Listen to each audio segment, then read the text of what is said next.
Trade with Kamran Bhavani. क्या आप stock exchange में इन्वेस्ट करके पैसा कमाना चाहते हैं तो हमारे ग्रुप को ज्वाइन करें। हम आपको देंगे बर वक्त और बेहतरीन मशवरे। हमारे पास अकाउंट खोलने और ग्रुप ज्वाइन करने के लिए इन व्हाट्सएप नंबर पर राब्ता करें। कामरान मेमन भवानी 0345 826 4499। बिस्मिल्लाहिर्रहमानिर्रहीम। अस्सलाम वालेकुम मेंबर्स, में कामरान मेमन बावनी आप देख रहे हैं यूट्यूब का चैनल। क्लेम या ब्लेम नहीं है। आज के इस वीडियो में हम बात करेंगे क्या मार्केट रिकवरी जारी रहेगी।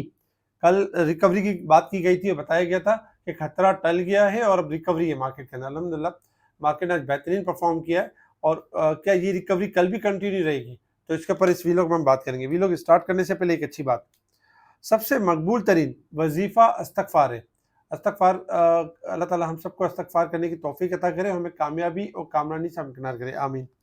वी लोग स्टार्ट करते हैं। जैसे कल आपको बताया गया था कि खतरा टल गया है और सबसे बड़ा खतरा क्या था कि खतरा यही था कि मॉनेटरी पॉलिसी और उसमें था इंटरेस्ट रेट का बढ़ना। अगर इंटरेस्ट रेट में इजाफा हो जाता तो मार्केट के अंदर ये बड़ा नेगेटिव हो जाता, क्योंकि एक तो वैसे ही मार्केट जंग के असरात ले रही थी और नेगेटिव परफॉर्म कर रही थी। लेकिन चूंकि रिसेंटली हालिया जो ये पेट्रोल के प्राइस में इजाफा हुआ 55 रुपये, तो इससे खदशात काफ़ी बढ़ गए थे कि अब इंटरेस्ट रेट में इजाफा हो जाएगा। लेकिन कल ही अल्हम्दुलिल्लाह हमने देखा कि स्टेट बैंक ने आउटस्टैंडिंग रोल प्ले किया और इंटरेस्ट रेट में इजाफा नहीं किया, क्योंकि स्टेट बैंक ने इस चीज़ को देखा कि अभी जगह बहुत है और टाइम भी बहुत है और फ़ौरन से फैसले नहीं करने चाहिए। तो ये बड़े समझदारी का मुज़ाहिरा करते हुए स्टेट बैंक ने बहुत अच्छा काम किया कि जो खतरे की जो तलवार थी, खतरा था जो, उसको यानी खतरा टल गया। इसी तरीके से हम देखें तो इसको मार्केट ने बड़ा वेलकम किया, क्योंकि मार्केट जो डरे हुए थे, घबराए हुए थे इंटरेस्ट रेट को लेके, तो मार्केट वैसे ही डिस्काउंट है। इसी वजह से आज हमने देखा गैप ओपनिंग के साथ मार्केट ओपन हुई और तकरीबन अगर आप देखें तो आज मार्केट स्टार्टिंग में ही 5-7 मिनट के अंदर होल्ड हो गई, क्योंकि कल भी होल्ड हुई थी। कल की होल्ड का बदला आज की मार्केट ने पॉजिटिव बदला ले लिया और तकरीबन 9,500 पॉइंट के करीब करीब मार्केट होल्ड हो गई। इसके बाद 10:15 बजे 10:27 में दोबारा ट्रेडिंग स्टार्ट रही और पूरा दिन ही अगर हम देखें तो वॉल्यूम्स कम थे, लेकिन मार्केट हायर सेट पे ही परफॉर्म करती रही और फाइनली मार्केट ने क्लोजिंग दी 9,696 के करीब पॉजिटिव क्लोजिंग दी और इंडेक्स क्लोज हुआ 1,56,177 के करीब पॉजिटिव क्लोज हुआ। वॉल्यूम में कमी रही, 484 मिलियन के वॉल्यूम्स रहे, जो कि कल से यानी कब थे, कल 613 मिलियन के वॉल्यूम्स थे। वॉल्यूम्स में कमी देखी। Top volume leader, top gainers, decliner आपके सामने। सेक्टर वाइज पोजीशन अगर आप देखें तो सेक्टर वाइज पोजीशन में आज तकरीबन तमाम ही सेक्टर्स बुलिश ट्रेड की तरफ से और तमाम ही सेक्टर्स के अंदर एक पॉजिटिविटी रही। कमर्शियल बैंक्स ने 2858.8 किए, जबकि फर्टिलाइजर के 1358 point, cement sectors, investment bank, तमाम ही सेक्टर्स ने पॉजिटिव परफॉर्म किया। इसी तरीके से अगर हम फिपिलिपी डेटा भी कल का देखें तो कल के फिपिलिपी डेटा में भी foreign corporate as usual selling side पर थे, जबकि पाकिस्तान के अंदर अगर हम देखें तो कल इंडिविजुअल्स ने, कंपनीज ने, बैंक्स और इसके साथ ही अदर्स ब्रोकर्स ने बाइक की, जबकि कल जो सेलिंग थी मार्केट के अंदर म्यूचुअल फंड की थी और सेकंड नंबर पे इंश्योरेंस की थी, जिसकी वजह से हमने मार्केट के अंदर प्रेशर देखा। लेकिन बैंक और कंपनीज आपकी बाइंग साइड पर थी। और इसके साथ साथ अगर हम देखें तो दूसरा बड़ा जो खतरा था वो ये था कि इंटरनेशनल मार्केट में ऑयल, जो कि हाई साइड पे परफॉर्म कर रहा था, ऑयल के हवाले से कल वीलॉग भी बना के आपको बता दिया गया था कि ऑयल कोलैप्स कर जाएगा और डिक्लाइन कर जाएगा। वही हुआ कि ऑयल $118 से हमने देखा कि कल $80 $82 तक आ गया और इस वक्त भी अगर हम देखें तो यानी 88 के पास परफॉर्म कर रहा है। लेकिन कल अच्छा खासा कोलैप्स हुआ है, जो कि यानी कि जो एक खदशा था कि अब यानी पाकिस्तान के अंदर मजीद पेट्रोल के प्राइस बढ़ सकते हैं, क्योंकि शहबाज शरीफ साहब की एक स्पीच भी थी और उसमें ये बताया गया था कि आने वाले दिनों में मजीद पेट्रोल महंगा हो सकता है, क्योंकि और प्राइस बढ़ाए जा सकते हैं।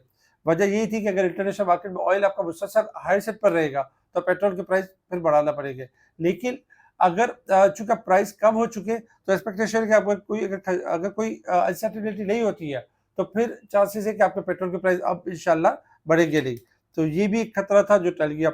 इसके अलावा डोनाल्ड ट्रंप के हवाले से खबरें आ रही थी कि तेल की कीमतें कम करने के लिए कुछ पाबंदियां खत्म कर रहे हैं। अगर हम ईरान पर हमला ना करते तो वो हम पर हमला कर देता। हम जंग खत्म करने के करीब है, यानी ये जो जंग खत्म करने के करीब है, जो डोनाल्ड ट्रंप का स्टेटमेंट है, इसकी वजह से भी थोड़ा सा यानी कि बेहतरी हुई है मार्केट के अंदर। लेकिन एक चीज याद रखें, जंग खत्म नहीं हुई है और Donald Trump U turn master है। किसी भी टाइम यू टर्न कर सकते हैं, कोई टाइम कोई गेम कर सकते हैं, क्योंकि पिछले अगर आप देखें पिछले 1 साल का जायजा लें तो इसमें यही गेम खेलता है। कभी टैरिफ चार्जेस, कभी जो है वो यानी कि कभी इस लड़ाई में कूद जाना, कभी जो है वो यानी पेट्रोल गोल्ड सिल्वर के प्राइस में अप कर देना। बहुत सारे अगर हम देखें कॉइन्स के यानी क्रिप्टो करेंसी को बर्बाद कर देना, मुख्तलिफ अगर हवाले से अगर हम देखें तो डोनाल्ड ट्रंप के यही मामलात रहे और यही सारे यानी प्रॉब्लम्स रहे। तो इनको हम ईज़ी नहीं ले सकते क्योंकि कभी भी यू टर्न ले सकते हैं। खैर आज एक अच्छा दिन था और मार्केट में एक कमबैक बनता भी था और मार्केट के अंदर एक बाउंस बैक बनता भी था। इसी वजह से हमने बाउंस बैक देखा और मार्केट ने अल्हम्दुलिल्लाह जो आज बेहतर रिकवरी भी दी। इसके साथ ही अगर हम देखें तो कुछ खबरें भी अच्छी थी जिसमें सबसे पहले अगर हम देखें तो पाकिस्तान का 5G स्पेक्ट्रम जो आज स्पेक्ट्रम नीलामी डिजिटल तरक्की के नए दौर की अलामत है क्योंकि अब इनको भी नीलाम किया जा रहा है और इसको भी अगर हम देखें तो 5G स्पेक्ट्रम इसके हवाले से पॉजिटिव खबर है। तो ये हमारी आईटी सेक्टर के लिए बड़ा अच्छा होगा। पोर्ट कासिम में जो अगर हम देखें तो फ्रेश ईंधन की खेप देखने को मिली है क्योंकि इसमें चंद ईंधन के टैंकर्स हैं जो पेट्रोल और गैस ऑयल लेकर आए हैं। यानी कि जो हमारी जो डिमांड है उसको पूरा करेंगे और हमारी जो शॉर्टेज है उसमें कोई प्रॉब्लम नहीं यानी उसमें कोई शॉर्टेज नहीं होगी। तो काफ़ी नए यानी कि जो खेप आ चुकी है पेट्रोल की भी और गैस की भी। तो ये पाकिस्तान के लिए एक अच्छी खबर है। पाकिस्तान में सोने की कीमत में 6,000 रुपये 6,200 रुपये फ़ी तोला इज़ाफ़ा हो गया। अच्छा साथ ही अगर हम देखें तो स्टेट बैंक का तो आउटस्टैंडिंग रोल था जिन्होंने एक अच्छा रोल प्ले किया। कार्स की सेल्स के अंदर 42% इज़ाफ़ा रहा फरवरी के बाद में। ये भी एक अच्छा यानी अलामत है कि यानी पाकिस्तान ग्रोथ की तरफ है तभी कार की सेल्स में आपका इज़ाफ़ा हो रहा है। ये खबरें थी जिसके ऊपर मार्केट ने रिएक्ट किया और हमने देखा कि आज मार्केट ने एक अच्छा बाउंस बैक किया।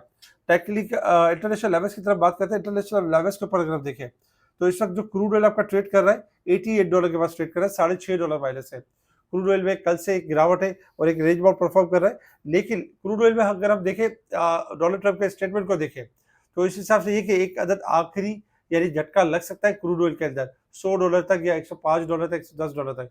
लेकिन वहाँ पर सेलिंग ही बनेगी क्रूड ऑयल के अंदर।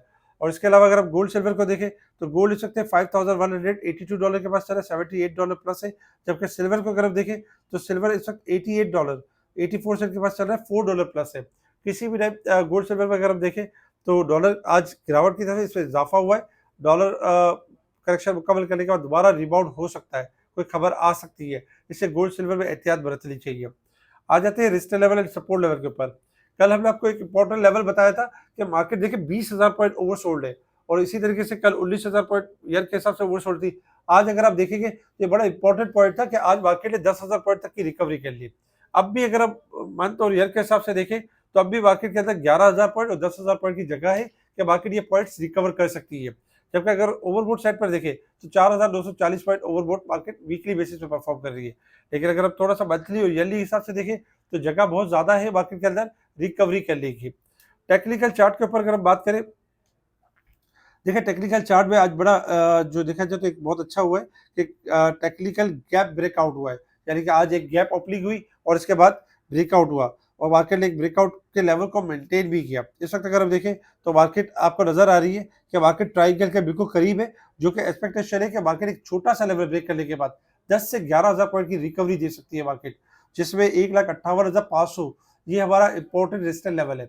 जैसे ही मार्केट इसको ब्रेक करके सस्टेन करेगी तो मार्केट की जो रिकवरी जो अभी चल रही है वो रिकवरी कंटिन्यू रहेगी और रिकवरी यानी कि मजीद स्ट्रॉन्ग हो जाएगी, जिसमें मार्केट आपकी 10 से 12,000 पॉइंट तक की रिकवरी दे सकती है। 1,58,500 ब्रेक करने के बाद मार्केट 1,60,000 से लेकर 1,70,000 तक जा सकती है, क्योंकि अगर हम ट्रेडिंग सेशंस देखें मार्केट के तो 5 से 6 ट्रेडिंग सेशंस है मार्केट के अंदर, जिसमें जुमअतुल विदा की भी ऑफ होगी और जिसमें आपकी 27वीं शब की भी ऑफ होगी और इसके अलावा 5 से 6 दिन ट्रेडिंग के आपके मिलेंगे, जिसमें इस मंथ में अगर हम देखें तो अच्छी खासी गिरावट रही है और 5 से 6 दिनों के अंदर रिकवरी एक्सपेक्टेड है, 5 से 6 दिनों के अंदर बेहतरी एक्सपेक्टेड है। इसके अलावा जो जंग के हवाले से जो मामला चल रहे हैं, याद रखें कि जंग के जो मामला खत्म हो गए वो सैटरडे संडे को हो गए, वो 20 के दिनों में कभी नहीं हो गए। यानी कि हमेशा जब जब भी कभी जंग स्टार्ट होती है तो सैटरडे संडे को स्टार्ट होती है और जंग जब खत्म भी होगी तो सैटरडे संडे को ही न्यूज आएगी। इसी तरीके से इस वीकेंड तक बहुत ज़्यादा एक्सपेक्टेशन है कि बेहतर खबरें आ सकती है जो मार्केट को ट्रिगर कर सकती है ऊपर की तरफ और मार्केट को बाउंस बैक कर सकती है। इसलिए बाय और डिप की स्ट्रेटेजी के ऊपर काम करें और अच्छे स्टॉक को लेकर काम करें। इसके अलावा समीर ने और अब्दुल रहमान ने बेहतरीन वीलॉग्स बनाए, उनको देखना ना भूलें। उसमें स्टॉक के बारे में भी बताया गया है कि कौन से स्टॉक फास्ट रिकवरी कर सकते हैं और इनके लेवल्स भी बताए। इसके अलावा अगर हम कुछ कमेंट्स के ऊपर बात करें तो बहुत सारे कमेंट्स के अंदर जैसे पूछा गया कि पीएसओ का short term and long term target. देखिए पीएसओ का शॉर्ट टर्म जो टारगेट होगा 390 से लेकर 400 होगा और लॉन्ग टर्म टारगेट 450-500 के करीब होगा। इसी तरीके से अगर हम बाकी स्टॉक्स भी देखें तो काफ़ी सारे स्टॉक्स के बारे में पूछा गया, जैसे एचसीपीएल बहुत डाउन है, बहुत सारे स्टॉक बहुत ज़्यादा डाउन है क्योंकि बढ़ काफ़ी गए थे और जब करेक्शन हुई तो इनमें करेक्शन भी आ गई। लेकिन करेक्शन से घबराना नहीं चाहिए, वक़्ती तौर पे चीज़ें नीचे ज़रूर है लेकिन ऊपर जाने में देर नहीं करेगी क्योंकि मार्केट इस वक़्त डिस्काउंटेड भी है और मार्केट आने वाले दिनों में एक बेहतर परफ़ॉर्म भी करेगी और जो-जो इसके इस वक़्त आपको डाउन नज़र आ रहे हैं, वो आपको हाई साइड पे नज़र आएगी। जिस तरह कल आपको मार्केट साढ़े 9,000 पर डिस्काउंटेड नज़र आ रही थी, आज मार्केट आपको साढ़े 9,000 पॉइंट मार्केट ने गेन भी कर लिया। तो इस तरीके से आपके स्टॉक्स भी रिबाउंड हो जाएँगे। इसके अलावा छोटे-छोटे स्क्रिप्ट्स भी आपके रिबाउंड हो जाएंगे, जिसमें टेली भी है, लोट्स भी है, ट्रीट कॉर्पोरेशन भी है। इसके अलावा ऑयल सेक्टर्स के स्टॉक्स रिबाउंड करेंगे, रिफाइनरीज़ के सेक्टर्स के स्टॉक्स रिबाउंड करेंगे, फर्टिलाइज़र सेक्टर में बेहतरीन चल रहा है। तो इंशाल्लाह साथ-साथ स्टॉक के बारे में भी अपडेट करते रहेंगे। हमारे इस वीडियो को लाइक करें, सब्सक्राइब करें, आगे फॉलो ज़रूर करें, कमेंट्स लाज़मी दें। इसके अलावा जो हमसे जुड़ना चाहते हैं हमें कॉन्टैक्ट कर सकते हैं व्हाट्सएप पर। इन्हें तरीक़ेकार बताएँ किस तरह आप हमारे व्हाट्सएप ग्रुप में शामिल हो सकते हैं। ठीक है जी, शुक्रिया। कारवां मेमन बावली, अल्लाह हाफ़िज़।